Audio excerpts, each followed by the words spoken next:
Assunto, nós vamos conversar agora com o deputado Nicolas Ferreira, que esteve então no centro desse embate. Vista.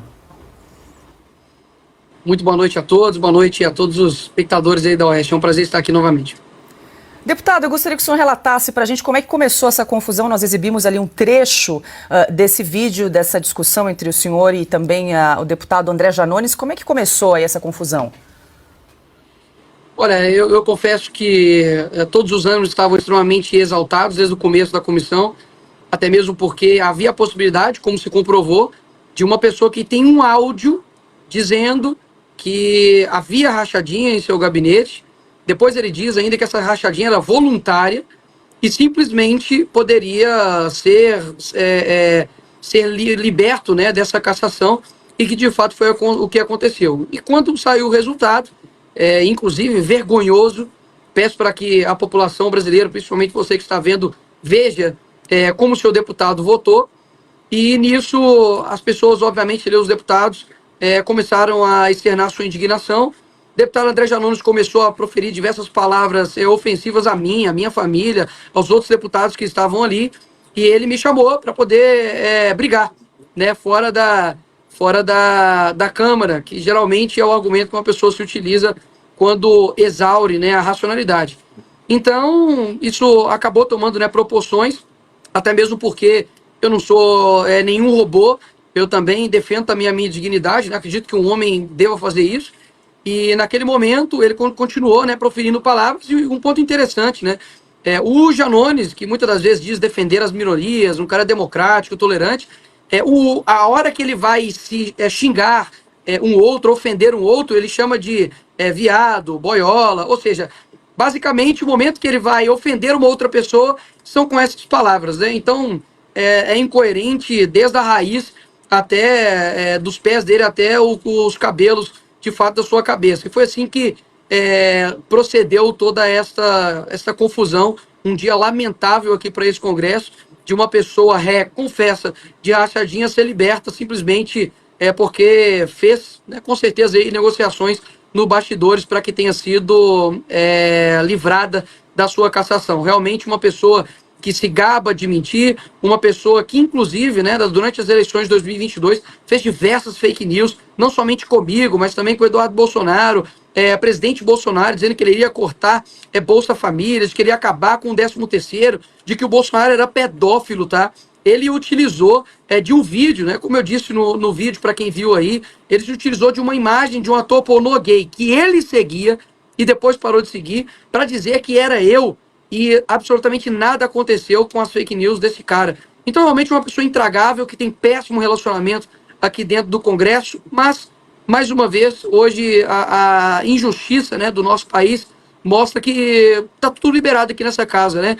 Já teve tapa na cara de congressista, como aconteceu aqui do Quaquá, do PT, com o Messias Donato. Então, assim, de fato, a única pessoa que pode literalmente se ferrar nesse país aqui é quem é honesto.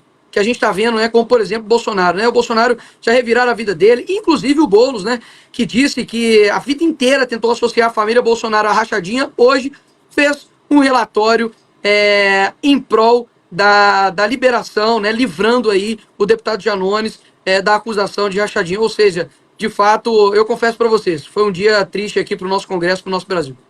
Deputado, eu vou incluir meus colegas aqui nessa entrevista. Quero registrar que mais de 84.500 telas acompanham essa entrevista neste momento. Silvio Navarro. Deputado, boa noite. Não é fácil lidar com um bandoleiro de redes sociais, e aí não sou eu nem o senhor que está afirmando. Ele confesso, ele pratica fake news. Agora, a pergunta que fica não chama a atenção o relatório ter partido de um deputado que quer ser prefeito da maior cidade do Brasil, livrar um sujeito de rachadinhas, confesso, de fake news? Olha, o Boulos, ele assim, está de parabéns. Praticamente toda semana ele toma uma atitude para poder enterrar sua candidatura. Hoje, mais uma delas, acredito que uma das mais fortes, afinal de contas, é uma pessoa, como eu disse aqui, que sempre, né, se colocou ali uma veste de democracia, de transparência, de contra rachadinha, ficou tentando, como eu disse anteriormente, que diversas vezes atrelar isso à família Bolsonaro, fez diversos posts contra a rachadinha, que pessoas que cometem isso devem ser presas, e fez um relatório para poder livrar um réu confesso, que é o Janones, de rachadinha. Ou seja, São Paulo não merece isso de fato.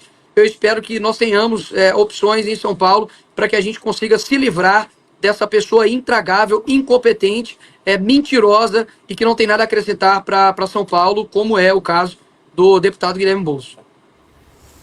Deputado, a pergunta agora é de Carlo Cauti.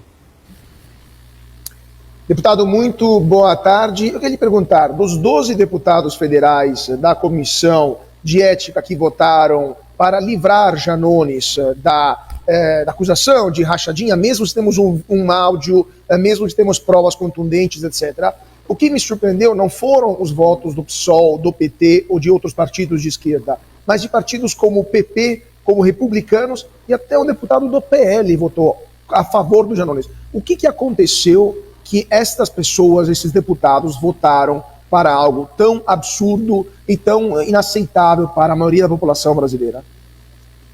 Olha, eu confesso para vocês que eu não sei qual foi a negociação para poder simplesmente, muitas das vezes, jogar uma carreira política no lixo.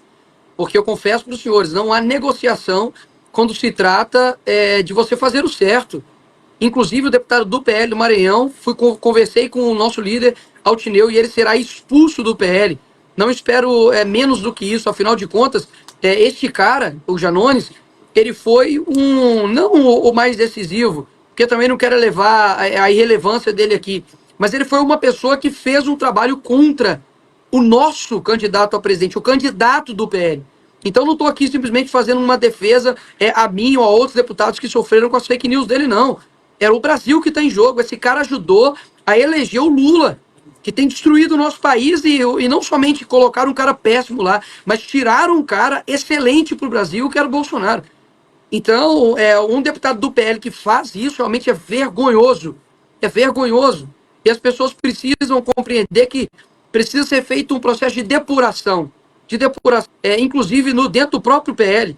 E acredito que é isso que nós vamos fazer nesses próximos anos, principalmente nas eleições de 2026. Graças a Deus, tem diversos deputados aqui, não vou citar nominalmente, porque realmente são vários, mas que têm sido fiéis às pautas, fiéis à oposição contra o Lula, e muitas das vezes os nossos eleitores ficam assim, como se isso fosse uma praxe normal, e tranquilos com o voto, por exemplo, de todos nós contra o Lula, mas não é o caso de outros eleitores, de deputados do PL, que estão dentro do PL e estão manchando a imagem desse partido que tem à frente o nosso presidente Bolsonaro. Então, eu confesso também, fiquei surpreso, não tanto, porque já vi aqui em outras vezes deputados do PL também votarem juntamente com o governo, mas é mais um alerta, né, para a população de que o seu voto realmente ele importa muito.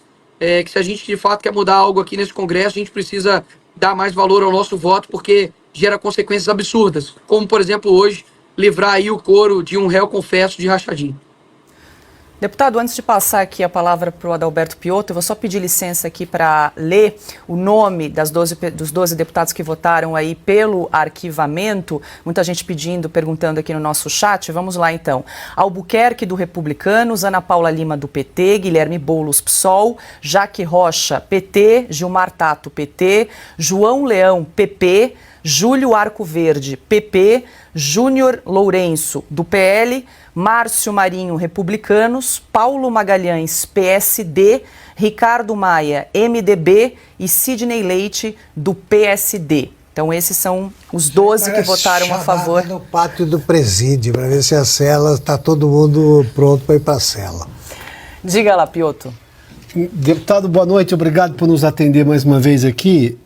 O Conselho de Ética perde, portanto, a sua importância quando se vê um caso como esse, de notórias evidências em relação à rachadinha, de confissão do próprio investigado nesse caso, que agora foi absolvido com esse arquivamento. Para que vai servir, na sua opinião, então? Eu me pergunto, na condição de cidadão, e imagino que outros estejam fazendo a mesma pergunta, o Conselho de Ética da Câmara, deputado. Piotto, basicamente o Conselho de Ética da Câmara é um reflexo do que está acontecendo praticamente em todas as instâncias de poder aqui no nosso país. O STF já não há mais conhecimento jurídico. você tem um relacionamento jurídico. Eles não estão preocupados com a Constituição, com o mérito.